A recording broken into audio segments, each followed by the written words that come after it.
સુરત શહેરમાં નશાના કાળા કારોબાર સામે પોલીસની કાર્યવાહી સતત વધુ કડક બની રહી છે। નવા વર્ષની ઉજવણી દિવસે જ ડ્રગ્સ માફિયાનો ઝટકો આપતી કાર્યવાહી કરવામાં આવી છે।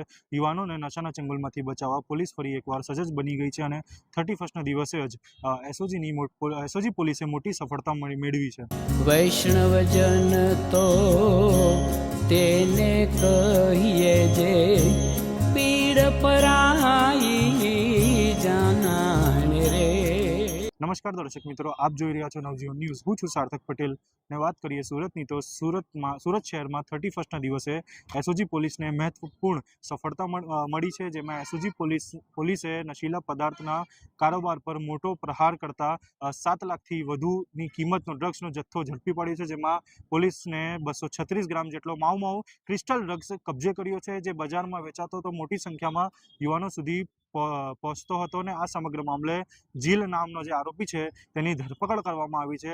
આરોપી જે છે તે અમરોલી વિસ્તારના છાપરાફાટા વિસ્તારમાંથી ઝડપી પાડવામાં આવ્યો છે અને પોલીસને મળેલી બાતમીના આધારે એસઓજીની ટીમે વોચ ગોઠવી આરોપીને ડ્રગ્સ ડિલિવરી કરવા જતા ટાઈમે ઝડપી લીધો હતો અને પોલીસ તપાસમાં વધારે ખુલ્યું છે કે આરોપી જે જીલ છે તે ડિલિવરી આપીને ફરતો હતો, ત્યારે તેના આકાએ ડિલિવરી આપવા માટે સોંપ્યો હતો અને ડ્રગ્સ પહોંચાડ્યા બાદ જીલને તેના બદલામાં કમિશન મળતું હતું। એસઓજી પોલીસ દ્વારા आरोपी ने कड़क पूछपरछ हाथ धरवामां આવી છે અને 31 की नाइट के बंदोबस्त में एसओजी की टीम तैनात थी। तब हमको इन्फॉर्मेशन मिली कि कई लोग हैं जो व्हाट्सएप, इंस्टाग्राम और स्नैपचैट पे ड्रग्स की डिलीवरी दे रहे हैं। तो हमारी टीम को एक इन्फॉर्मेशन मिली कि डिलीवरी आने वाली है, तो वहाँ पे पहुँचे तो देखा तो 236 ग्राम एमडी झील भूपत भाई ठुम्मर के पास से पकड़ा गया और दो जो उसके साथ थे खुशहाल राणपरिया और भरत लाठिया, वो दोनों वहाँ से फरार हो गए। उन दोनों को वांटेड आरोपी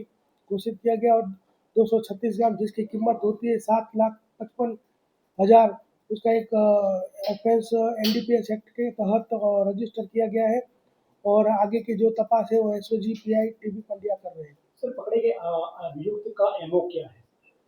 उनका एमओ ये है कि ये लोग जो है स्नैपचैट, व्हाट्सएप, इंस्टाग्राम पे ये अलग अलग कोडवर्ड यूज़ करके ये दवाएं देते थे। उनका कोडवर्ड था निर्मा, ओजी, टाइड दवा, ऐसा सब कोडवर्ड का यूज़ करते थे। अब तक ये कितना ड्रग्स बेच चुका है सर? अभी तो 6 से 8 महीने से ये कर रहा है, ऐसी इन्फॉर्मेशन है। कितना बेच चुका है वो अभी हमारी इन्वेस्टिगेशन चालू है और आगे भी इन माल की कहाँ से आया था, क्या था, वो भी दूसरे 2 वांटेड आरोपी है, वो पकड़े जाने के बाद दूसरा भी खुल सकता है। सर, इसका मूल कामकाज क्या है? ये कंस्ट्रक्शन की साइट पे काम करता था और वो खुद एमडी का आदी था, तो ऐसे पैसों की जरूरत के लिए और मौज शौक के लिए बेचता था। सर, ये दोनों जो फरार आरोपी हैं ये कहाँ के रहने वाले हैं? अमरोली एरिया के रहने वाले तीनों।